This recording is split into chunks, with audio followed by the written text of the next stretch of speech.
together. We change the world.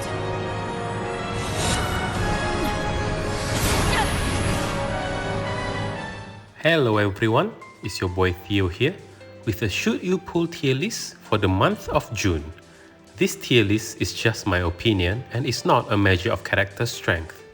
Team building is the core of this game and we can make any unit work when properly set up. If you have a favorite, always go for them. I'm changing the format of my tier list video a little bit.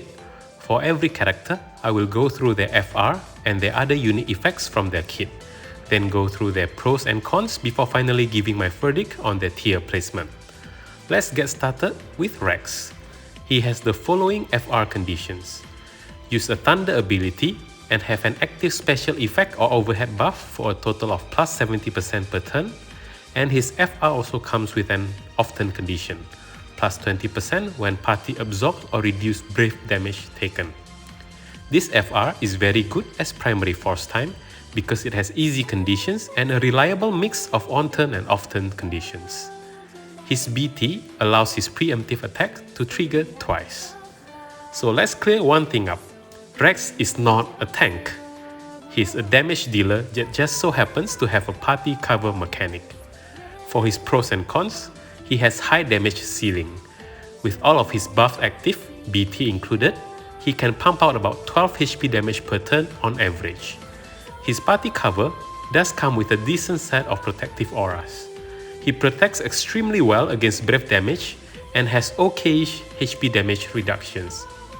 His force ability is great, can't go wrong with either Reks as primary force time or even just as an echo. Reks does enchant the party with thunder, so this can be situationally good or bad depending on the fight. He does have one con that I feel like I need to include. He has no healing outside of his AA. This is not usually a weakness associated with a DPS unit, but because he comes with tanking as a secondary role, I feel like I need to include this. If your party is going to take a lot of HP damage, make sure to adjust your team, calls and summon accordingly. Despite how amazing Reks is, moving forward I will put most DPS character in the You Decide tier unless they come with a game-breaking mechanic. The performance of DPS characters can vary quite a lot depending on your account, most importantly Ultima weapon. If you are not planning to craft a sword Ultima weapon, then maybe don't pull on Reks. But if you have one, then he's a top tier damage dealer. Moving on to the next event, Transcendence tier 15 featuring Ram and Van. Starting with Van, he has quite unique FR conditions. First is to use a free ability, and second is that Held Bravery is at least 20% of max after the turn ends. We can get plus 80% HP damage bonus per turn, with Van himself getting plus 100% every turn. His FR and BT provides free ability use and max Brave Flaw, so his FR conditions can be quite easily fulfilled. But I'd only use this as a primary force time if we are planning to use Van's own BT phase. The free skill use condition doesn't interact well with EX, LD or even FR Echo, making it kinda awkward in a lot of situations. For his pros and cons, he has high self HP damage limit up from both his BT and FR. He also pilots his own force time incredibly well with that plus 100% HP damage bonus per turn. His BT having max Brave Flaw can also be situationally useful depending on the fight. That said, his weakness is a fatal one. His damage is low, and as a unit whose main role is a damage dealer, this puts Van into the safe skip tier.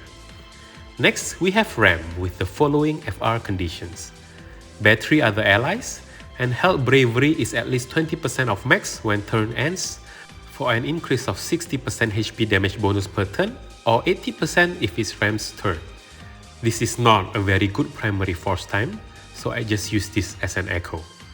Her BT has two unique effects. It makes the party immune to KO, and Ram will max out everyone's EX gauge at the end of her turn.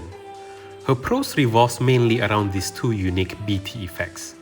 Party Undead can be a useful thing to have against HP attack heavy fights, and she also plays nicely into teams that want to constantly spam EX.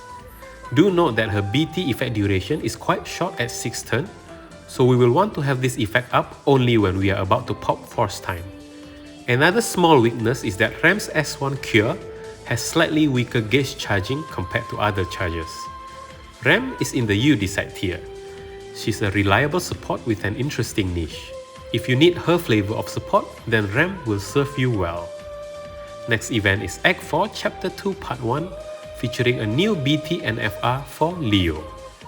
His FR comes with the following condition: attack a target with Precision Strike debuff and use a single target attack, for a total bonus of plus 75% HP damage bonus per turn.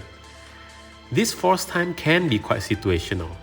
Against a single target boss, then the party will always tick up the full bonus even when using an AoE attack, but against two targets, it can be awkward to pilot his force time because we are forced to always pick the target with this debuff, and Leo is the only one that can apply it to a different target. His BT lets him perform an often attack, but only when the party is attacking a target with Precision Strike. Leo is halfway between a DPS and a support. With his BT up, his damage and often damage are both quite decent. But his gimmick can also be his biggest weakness, because his entire kit revolves completely around this unique debuff, Precision Strike. For this reason, I've decided to put Leo in the safe skip tier. His kit can be a little too awkward, but his payoff is average at best. He can be very effective in single target fights, so if your roster is lacking options against single target bosses, then he can be an alright investment. The last event for this tier list is Act 4 Chapter 2 Part 2, featuring Iris or Iris. Her FR comes with the following condition: use a melee ability and battery another ally for a total of plus 70% HP damage bonus per turn. Her fellow FF15 family Gladio and Core can easily tick up these conditions, but for the most part we just want to use her FR as Echo. Her rise to fame is most likely because of her EX ability.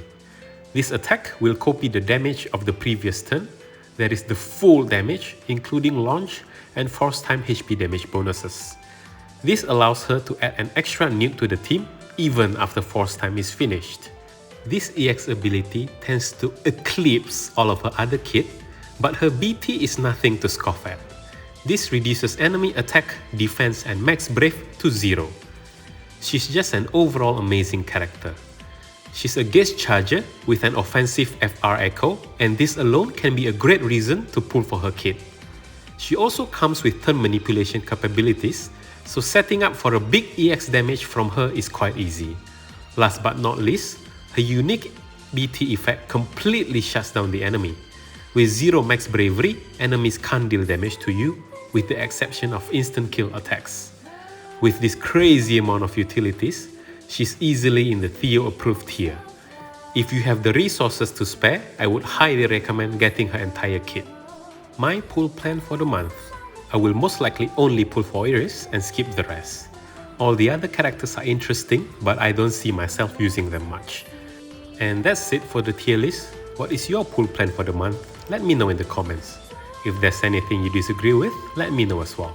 Thank you for watching, and I'll see you in the next one. Bye bye!